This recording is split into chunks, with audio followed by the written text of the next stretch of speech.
Good morning, everyone. Then we'll break down your barriers here. So today I'm going to talk about a little bit of a tough topic, and it's stop living with shame and regret.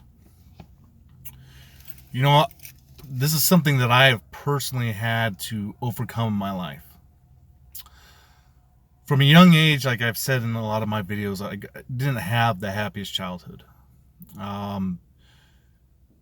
And I remember when my father was sick with cancer, I used to struggle a lot because I was getting beat by pastors at our church, and verbally abused.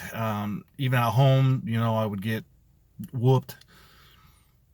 And there was just a lot of anger, not only because of the physical and mental, but because of just the life I was living. I was watching other kids go play with their dads, and I was going to cancer clinics where my dad was getting treated for cancer. And then I remember being 14, and I've shared this before, but, my dad, I don't remember the exact conversation, but at the dinner table, and he had 2 strokes at this time, so he wasn't in his proper state of mind, but he had said something along the lines of, like, I need to break up with my first girlfriend or something like that. And I got mad. And I told him I wasn't going to effing do it. And he grabbed a butcher knife and decided to chase me. I thought he was going to kill me. I mean, I'll be honest with you. I thought he was. My mom had to get in between us, and I had to leave the house.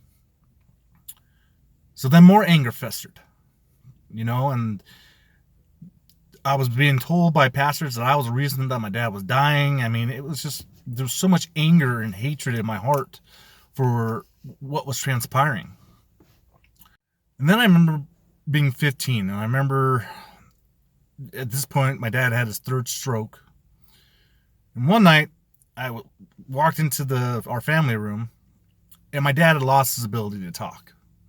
And he had a cup of water. It had a cup in his hand, and he was trying to ask me to refill it for him, but I couldn't understand him because he couldn't talk. And he got so mad that he threw his cup at me. And out of anger, I returned back, and I was like, why don't you just effing die? And I left. I went to my best friend's house and stayed the night. The very next day, and I'm not even kidding, my best friend's mom came running into their house and told me to get my stuff together because my father was dying. I went to my house, and I walked in, and my dad is in their bedroom, and he's got all these IVs hooked up to him, and he is in utter agony fighting for his life. And the guilt that I felt was huge. I loved my dad. And just due to circumstances or whatever, things just, life happened. But to see him like that broke my heart. And I left. And I went and got drunk. The very next morning, I came back to the house, a little hungover, and I walked into the room. My mom, just completely exhausted, was, told me to go ahead and sit down. And then she decided to leave with a friend to go get some coffee. She needed a break. I wasn't in the room for 5 minutes. I watched my dad's chest rise, fall, and that was it. He passed away. And I was the one that had to tell my grandfather, who was a World War II Marine, toughest man I've ever met, that his son passed away. I watched him break down and scream to the heavens, cursing God. I remember walking out in a daze, and my mom had just came in, and then my mom looked at me, and I was like, Mom, Dad's gone.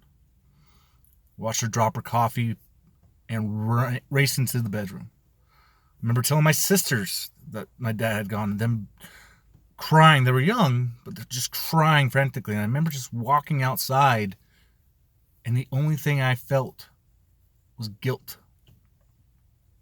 And that guilt carried on with me. Then at 17, I got my girlfriend pregnant. I tried to step up and be a man, and I joined the military. I did well in basic and AIT. So well, in fact, that when I graduated, my drill sergeant was the one who put my promotions on me. But during basic, I got the Dear John letter. For those of you who don't know what that means that I got a letter telling me that my relationship had ended. I came back home. I went to go pick up my sister from school. I saw a fight breaking out. 2-on-1. I stepped in the middle, trying to be a good person. And someone came from the back with some kind of blunt object and shattered my jaw. And then 2 or 3 other people proceeded to stomp my head in the ground as I was already knocked out, resulting in a hairline fracture on my skull. I suffered a seizure. And that ended my career in the military. When I got out of the military, I came home and I got to see my daughter, come into this world. But because of all the shame, anger, and hatred that I had in my heart and sense of failure, I proceeded to get heavy into methamphetamine. Became a deadbeat. I remember going to my first Father's Day and I was spun out of my head. I weighed 145 pounds. Looked like skin on a skeleton. The last time I saw my daughter was when she was 2. And I didn't see her again for 14 years. And I hated myself for that.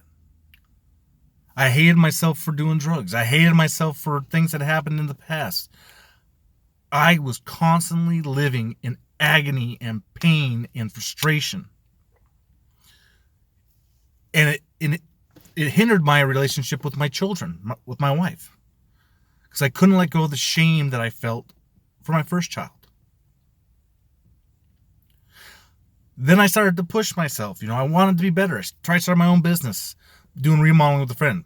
Did well for 4 years. And then there was the recession.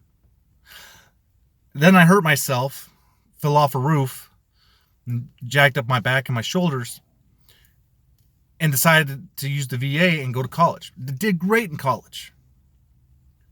When I graduated, I decided to quit a good job, thinking that I could do something better. And then that led to a tidal wave of all these, losing jobs, getting laid off, so on and so forth. And then I really started getting heavier into drinking. And then alcohol consumed my life. I have lived with shame and guilt for many years and never knew how to deal with it. My escape was drinking. But the problem was that every time I drank, I had more shame. And it inhibited me in such a manner that I couldn't move forward. Maybe, yes, I was getting good jobs and I was making good money, but mentally I was in agony. Internally, I was in agony. I share this with you guys because I want you to know you can't live with shame and regret. You have to let it go. You have to forgive yourself. You have to stop blaming yourself. And you have to let it lie in the past. Learn from it, but let it go. If you can't do that, you'll never find peace. And that's taken me a long time to figure that out. Let go of the shame. Let go of the past. Let go of your mistakes. Take the lessons that were needed to be learned from that and move forward. There's nothing you can do about it now. Just like there's nothing that I can do about it. The only thing I can do is move forward in my life. It's not easy, but it has to happen.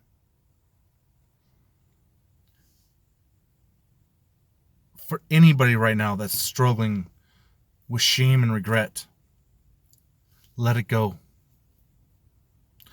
Don't be a victim to it or a prisoner. Take what was needed to be learned and use that to propel yourself forward in this life. It's not worth it.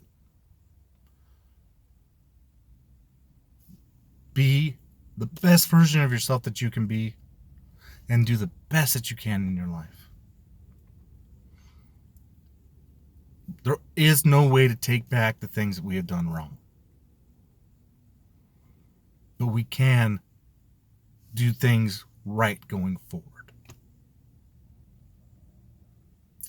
I hope today that with my message that you are able to step out and push aside that shame and regret and start moving forward. Thank you for listening, guys. I look forward to talking to you later. Have a good day.